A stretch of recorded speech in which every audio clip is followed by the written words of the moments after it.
ሰላም ጤና ይስጥልን የተወደዳችሁና የተከበራችሁ የገበያ ሚዲያ ተከታታዮቻችን እንደምን አላችሁ? የምዕራፍ 2 የተመራረጡ የቢዝነስ መረጃዎችን ይዘንላችሁ ቀርበናል። ከቢዝነስ መረጃዎቹ ጋር መላኩ ደምሰው ነኝ። በቅድሚያም አርዕስቶችን እናስቀድም። 44 የገበታ ጨው ምርቶች ከገበያ እንዲታገዱ የኢትዮጵያ ምግብና መድኃኒት ባለስልጣን አሳስቧል። ባለስልጣኑ እገዳውን የጣለበትን ምክንያት አካተን በየትኞቹ የጨው አይነቶች እገዳው ተጣለ የሚሉትን ዝርዝር መረጃችን ይዘነዋል።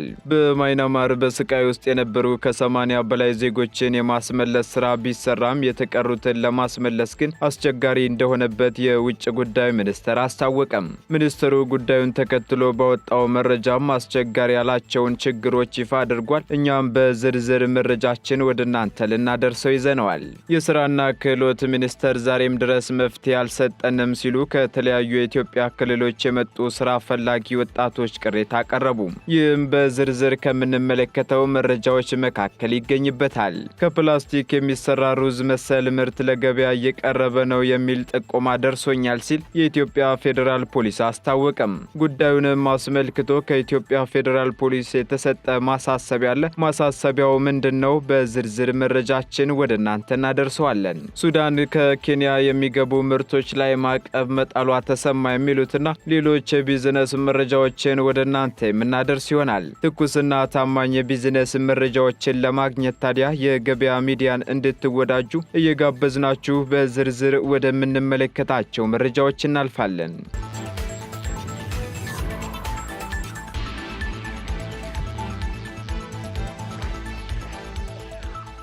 44 የገበታ ጨው ምርቶች ከገበያ እንዲታገዱ የኢትዮጵያ ምግብና መድኃኒት ባለስልጣን አሳስቧል። የኢትዮጵያ ምግብና መድኃኒት ባለስልጣን በሰራው የገበያ ቅኝት ስራዎች ላይ 44 አይነት የምርት መለያ ስም ያላቸው የተለያዩ በአዮዲን የበለጸጉ የምግብ ጨው በሚል ታሽገው ደህንነታቸውና ጥራታቸው ሳይረጋገጥ እንዲሁም የሀገሪቱን አስገዳጅ ብሔራዊ ደረጃና የግላጭ ጽሑፍ ደረጃ ሳያሟሉ እንዲሁም ሳይለጥፉ ሲቀርቡ የነበሩ ምርቶች መገኘታቸውን አስታውቋል። ባለስልጣን መስሪያ ቤቱ ለህብረተሰቡ የቀረቡ ምግቦች ላይ ባደረገው የገበያ ክትትልና ቅኝትም በአዮዲን የበለጸገ የምግብ ጨው CSA 70 2017 እና የኢትዮጵያ አስገዳጅ ደረጃ ያላሟሉ እንዲሁም የደረጃ ምልክት ያለጠፉ ምርቶችን መለየት መቻሉን ገልጿል። በዚህም በምርቱ ላይ ስለ ምርቱ የተለጠፉና የተጻፉ የምርት ገላጭ ጽሑፍ የኢትዮጵያ ስታንዳርድ ኢንስቲትዩት ያወጣው አስገዳጅ ደረጃ CES 73/2013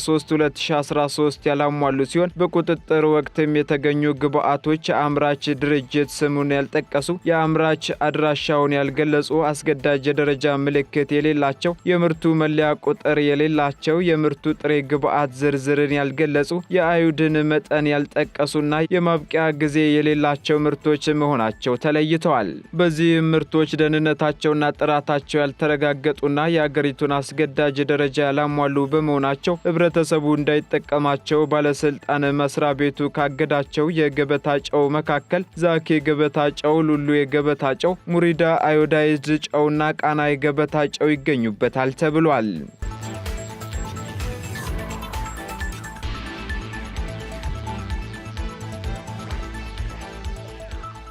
በማይናማር በስቃይ ውስጥ የነበሩ ከ80 በላይ ዜጎችን የማስመለስ ስራ ቢሰራም የተቀሩትን ለማስመለስ ግን ከአዲስ አበባ እስከ ታይዋን የተዘረጋው የህገወጥ የደላሎች ሰንሰለት አስቸጋሪ እንደሆነበት የውጭ ጉዳይ ሚኒስቴር አስታውቋል። የውጭ ጉዳይ ሚኒስቴር በርካታ ዜጎች በተለይም በማይናማር በስቃይ የሚገኙ ዜጎች ከአዲስ አበባ እስከ ታይዋን በተዘረጋ ሰንሰለት ሰለባ የሆኑ ናቸው ሲልም አስታውቋል። በሚኒስቴሩ የቆንጽላ ጉዳዮች ዋና ዳይሬክተር አምባሳደር ሲራጅ ረሺድ በማይናማር በከፍተኛ ሁኔታ ስቃይ ውስጥ የነበሩ ዜጎችን ለማስመለስ ከማይናማር መንግስትና ሌሎች አጋሮች ጋር ስራዎች እየተሰሩ ቢሆንም አሁንም ድረስ ግን ከአዲስ አበባ እስከ ታይዋን የተዘረጋው የህገ ወጥ የደላሎች ሰንሰለት ነገሮችን አስቸጋሪ ማድረጉን ተናግረዋል። በአሁኑ ወቅት ከ80 በላይ የሚሆኑ ዜጎችን የማስመለስ ስራ መሰራቱን የተናገሩት አምባሳደሩ በሁሉም አካባቢ ያሉትን ዜጎች የማስመለሱ ስራ ተጠናክሮ እንደሚቀጥልም ጠቁመዋል። ጠቁመዋል። ህጋዊ የመኖሪያ ፍቃድ ሳይኖራቸው ዜጎች ወደ ተለያዩ ሀገራት በህገወጥ መንገድ የሚሄዱበት ጉዳይ ሊቆም እንደሚገባም አሳስበዋል።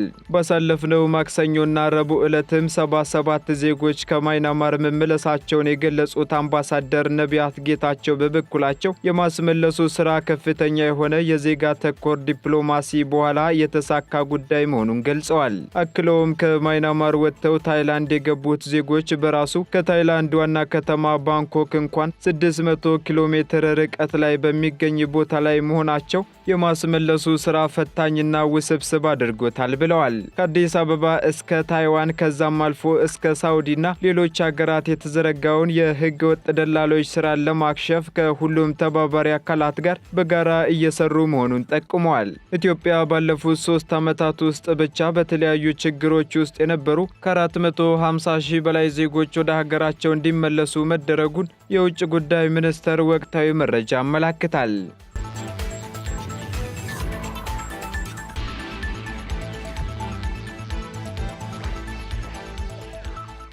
በቀድሞ የሐዋሳ ከተማ ከንቲባ ረዳት ፕሮፌሰር ጸጋዬ ቱኬ 13 ዓመት ጽኑ እስራት እንዲሁም በሌሎች 4 ተከሳሾች ላይ ደግሞ የጥፋተኝነት የቅጣት ውሳኔ ማስተላለፉን የሐዋሳ ከተማ አስተዳደር ከፍተኛ ፍርድ ቤት አስታውቋል።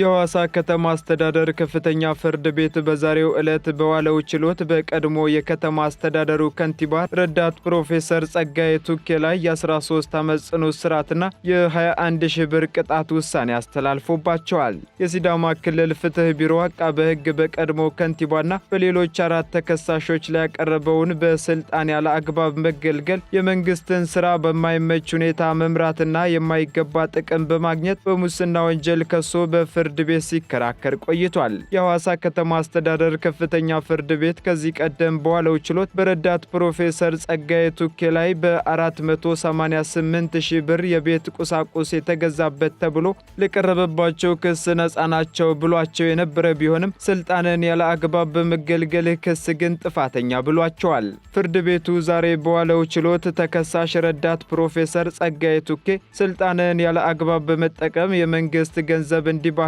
አድርገዋል በሚልና 260 ሺህ ብር ደግሞ ያልተገባ ጥቅም አግኝተዋል ሲል በሁለቱም የወንጀል ክሶች ተከሰው ከታሰሩበት ቀን ጀምሮ የሚቆጠር በድምሩ 13 ዓመት ጽኑ እስራትና 21 ሺህ ብር ቅጣት ውሳኔ ማስተላለፉ ተነግሯል። ፍርድ ቤቱ ዛሬ በዋለው ችሎቱ በሁለተኛ ተከሳሽ አቶ ተሰማ ዳንጉሼ በሙስና ወንጀል ክስ 3 ዓመት ጽኑ እስራትና 1000 ብር ቅጣት ተላልፎባቸው በ2 ዓመት እንዲታገዱም ወስኗል። በሶስተኛ ተከሳሽ አቶ ታሪኩ ታመነ ተከሰው ከታሰሩበት ቀን ጀምሮ በሚቆጠር በ10 ዓመት ጽኑ እስራትና 41000 ብር ቅጣት የተወሰነባቸው ሲሆን አራተኛ ተከሳሽም አቶ ታፈሰ ቱናሻ ደግሞ ተከሰው ከነበሩበት ቀን ጀምሮ በሚቆጠር 8 ዓመት ጽኑ እስራትና 51 ሺህ ብር ቅጣት ተላልፎባቸዋል። እንዲሁም በአምስተኛ ተከሳሽ አቶ ሴፉ ደሊሳ ተከሰው ከታሰሩበት ቀን ጀምሮ 8 ዓመት ከ5 ወር ጽኑ እስራትና 76 ሺህ ብር ቅጣት ውሳኔ በማሳለፍ የችሎት ውሎ መጠናቀቁን ከከተማ አስተዳደሩ ከፍተኛ ፍርድ ቤት የተገኘው መረጃ ያመለክታል።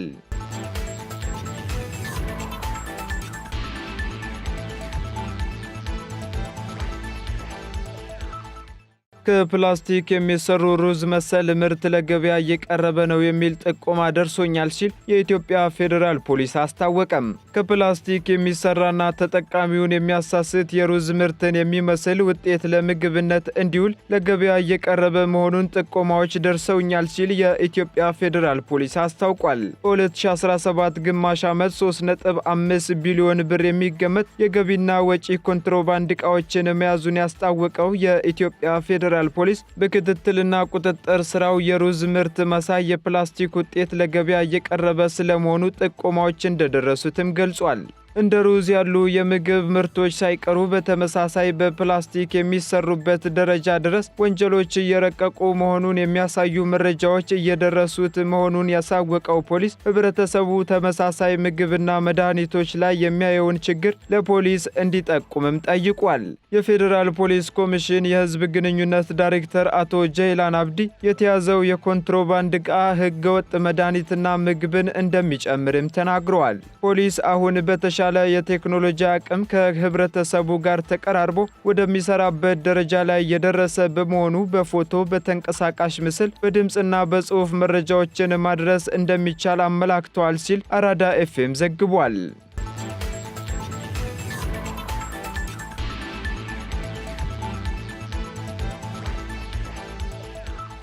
የስራና ክህሎት ሚኒስቴር ዛሬም ድረስ መፍትሄ አልሰጠንም ሲሉ ከተለያዩ የኢትዮጵያ ክልሎች የመጡ ስራ ፈላጊ ወጣቶች ቅሬታ አቀረቡ። የስራና ክህሎት ሚኒስቴር ስልጠናውን ሲሰጠንና ሲያስተምረን ወደ አውሮፓ ሀገራት እንጂ ወደ አረብ ሀገር እንዳንሄድ እንዳልሆነ ቃል ገብቶልን ነበር ሲሉ ወጣቶቹ አስረድተዋል። ትምህርቱን ካጠናቀቁ በኋላ ግን ስራውም የለም፣ የምንሄድበትም አረብ ሀገር ነው መባላቸውን አመላክተዋል። ወጣቶቹ እንደሚሉት ከሆነ ሚኒስቴር መስሪያ ቤቱ ከ200 በላይ የሰው ኃይል እንደሚፈልግና እጥረት እንዳለው ቢናገርም ለእኛ ግን 6000 ለምንሆን ወጣቶች የሥራ ዕድል ሊፈጥርልን አልቻለም ብለዋል።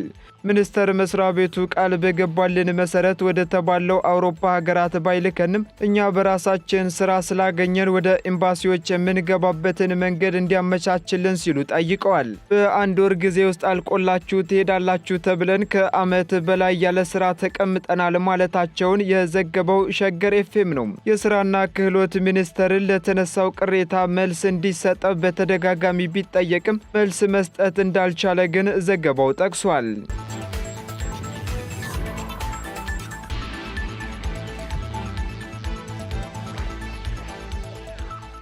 የመውጫ ፈተና ወስደው ለወደቁ ተማሪዎች ልዩ ዲፕሎማ ሊሰጥ መሆኑ ተሰማ።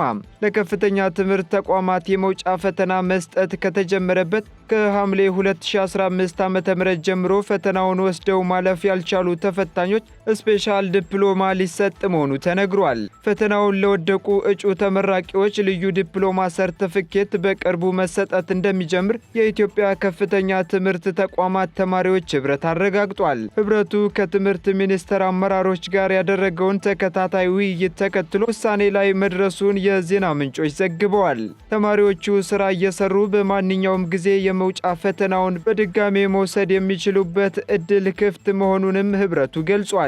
የልዩ ዲፕሎማ የደሞዝ ስኬል እንዲወጣለትም የኢትዮጵያ ከፍተኛ ትምህርት ተቋማት የተማሪዎች ህብረት ከትምህርት ሚኒስቴር ጋር እየተወያየ እንደሚገኝም ዘገባዎች ጠቅሰዋል።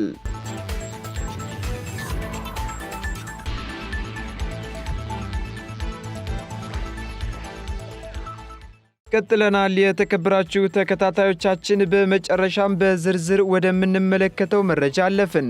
ሱዳን ከኬንያ የሚገቡ ምርቶች ላይ ማዕቀብ መጣሏ ተሰምቷል። ኬንያ ለፈጥኖ ደራሽ ኃይሉ ድጋፍ ሰጪ ታጣቂ ቡድንና አጋሮች ስብሰባ አመቻችታለች በማለት ማዕቀቡን መጣሏን ሱዳን አስታውቃለች። የሱዳን ካቢኔ ውሳኔውን መሰረት በማድረግ በባህርም ሆነ በየብስ እንዲሁም በአየር የኬንያ ምርቶች ወደ ሀገሪቱ እንዳይገቡ ጥብቅ ቁጥጥር እንደምታደርግ ገልጻለች። የሱዳን የንግድና አቅርቦት ሚኒስቴርም በውሳኔው የሱዳንን ብሔራዊ ጥቅምና ደህንነት ለማስጠበቅ የተወሰደ ወሳኝ እርምጃ ብለውታልም ተብሏል። ኬንያም በበኩሏ በሱዳን ስለተጣለባት የምርቶች እገዳ እስካሁን የሰጠችው መልስ የለም። ኬንያ ከሱዳን መንግስት ጋር እየተዋጋ ለሚገኘው የፈጥኖ ደራሽ ኃይል የተለያዩ ድጋፎችን ታደርጋለች በሚል በሱዳን ተደጋጋሚ ክሶች እንደሚቀርቡባት የሱዳን ትሪቡን አስነብቧል።